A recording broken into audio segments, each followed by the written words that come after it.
मित्रांनो, जर तुमचा मोबाईल कधी सभागती पाण्यात पडला,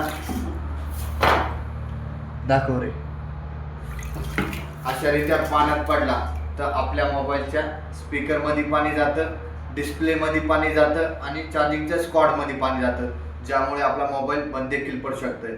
पण मी तुम्हाला अशी आज सोपी ट्रिक सांगणार आहे, ज्यामुळे या मोबाईलच्या स्पीकरमध्ये गेलेलं पाणी, डिस्प्लेमध्ये गेलेलं पाणी पूर्णतः बाहेर निघणार आहे आणि त्याला 1 रुपयाही खर्च येणार नाही. फक्त तुम्हाला काय करायचं आहे, इकडे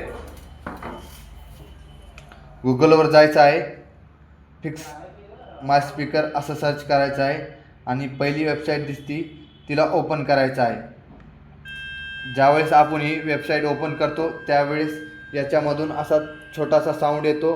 हा साऊंड आपल्याला 5 ते 10 मिनटं ओपन करायचा आहे, ज्यामुळं आपल्या मोबाईलमध्ये गेलेलं पाणी, आपल्या स्पीकरमध्ये गेलेलं पाणी, आपल्या डिस्प्लेमध्ये गेलेलं पाणी हे पूर्णतः बाहेर निघणार आहे आणि आपला मोबाईल पूर्णतः नीट होणार आहे. ओके.